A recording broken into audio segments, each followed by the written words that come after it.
The NHS, police, courts and councils across the UK are experiencing an interpreter crisis. In this video, you will learn why so much interpreting gets done by people who don't have interpreting qualifications, why there are interpreter shortages, and what is the human and financial cost of this. The true stories and data that we share in this presentation are all either in the public domain already, or they come from our direct experience. So who are we? We don't own an interpreting agency. We're not regulators. We are a training company. We have an excellent vantage point of the interpreter crisis because we run this training. We offer this training to public sector staff, and when we speak to our attendees, we hear stories of interpreting services that they're experiencing, which worry us. They themselves are worried too. They have many stories of interpreters behaving in a way that seems inappropriate to them. And I know what safe interpreting should look like because I'm qualified registered interpreter with 20 years of experience working in public sector. I also train unqualified people to work as interpreters, but guess what? Most of them are already working in this profession without any qualifications whatsoever. I train people to the level 3 and the level 6. And level 6 is the qualification that the NHS England actually recommends that interpreters should have. So in theory, the level 3 is the bare minimum qualification. But in reality, most interpreting is getting done by people who lack even this qualification. Most of her students don't know these things until they start her course. Even the ones who have already been interpreting in the public sector for years. Yes, when I explain these things, it's like they're hearing it for the first time. So can you imagine how much harm an interpreter could do if they fail to interpret these terms correctly? And I am sometimes asked to interpret in medical negligence cases. So these situations don't always reach court or public attention, but there is a recurring issue.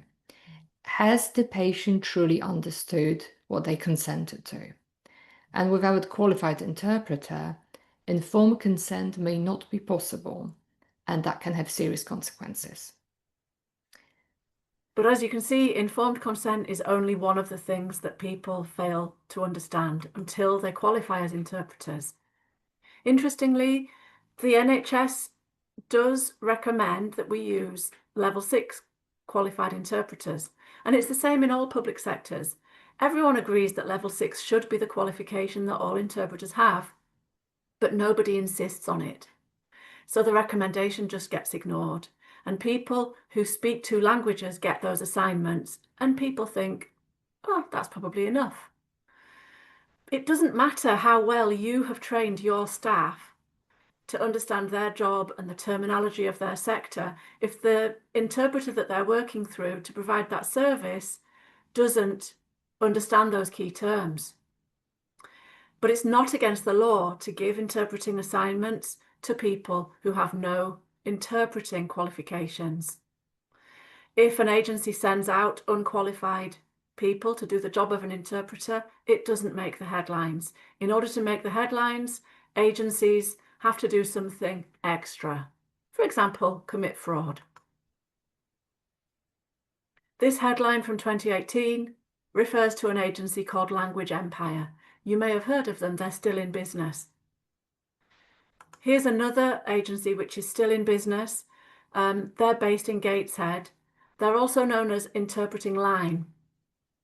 In response to losing the contract for police interpreting, ITL said that it did not accept that its services were below acceptable levels. They lost the contract because there were so many complaints, but they couldn't be prosecuted because minimum standards for interpreters are not enshrined in law. So something else that makes the headlines is when interpreters withdraw their service, withdraw their labour. And withdrawals of service have been in the news most recently in the summer of 2025. It also may make the news if interpreters take agencies to court. The big word and DA languages are both currently being taken to court by interpreters. Marta, you're an interpreter. How much public service work do you actually do these days? Well, not a lot, and there is a reason for it. So, for example, recently I received an offer from an agency based outside of the UK, but which has contract with the HMRC and NHS, and they offered to pay me €7 an hour. €7 an hour. So what happens is that agencies, when they're trying to get the contract from the public service, they will promise to deliver interpreting services at a very cheap rate, and they get the contract on that basis. But then it means that they also need to make a profit. They're profit-making companies, most of them. So it means that they offer to pay interpreters very low rates. Can they attract anyone at that rate of pay? Can they attract someone qualified? Even less likely. This is why we see so many shortages, so many no-shows, and lots of unsafe interpreting that's done by people who haven't been trained to be an interpreter. Let me warn you that some of what we're going to share next may be upsetting. Wrongful arrests, and in the NHS, interpreters are not used as often as they should be. So what happens instead when public sector staff can't get their hands on an interpreter? What will they resort to? They may use Google Translate or other machine translation. Machine translation is not yet adequate for this purpose. In 2025, the World Health Organization conducted some research testing machine translation and found that it generated too many mistakes. The other fallback is to use family and friends of the service user. There are so many ways that this can go wrong. One way that it can go wrong is that it can facilitate coercive control. Marta. Absolutely. So recently, I worked on a case when a woman presented at the police station and disclosed serious long-term domestic abuse. It then transpired that she'd been seen by most of the public services, so GP, mental health, housing, and so on. And each time this helpful husband was interpreting for her. So there was no opportunity for her to disclose the abuse. Those public sector staff were happy to just skip the interpreter. We need qualified interpreters. Here's another story from of a woman who did have a loving husband, but he wasn't with her when she went into hospital to be induced. She died shortly after childbirth. The reason he wasn't with her, no one was with her, is that an interpreter was not used when they asked her to come into hospital for an induction. She thought she was going into hospital for a routine appointment. This prompted an investigation, which was reported in BBC File on 4. The investigation found that between the years of 2018 and 2022, 80 babies died or came to harm because of language barriers. And here's another quite shocking statistic. So to recap, poor pay and conditions mean that there is a shortage of interpreters, and unskilled people who speak two languages are sent to do an interpreter's job. Here there's a wish list of qualifications, but you can see that that educational level is preferred, not required. We have reason to believe that agencies do have qualified interpreters on their books. Marta is registered with a large number of agencies, but they don't approach her, or they approach her and ask for too little money. But our advice to you is that you should request qualified interpreters. It shouldn't cost you any extra, should it, Marta? No, your service level agreement should stipulate how much they can charge you per hour, so they shouldn't charge you any more if they send someone qualified.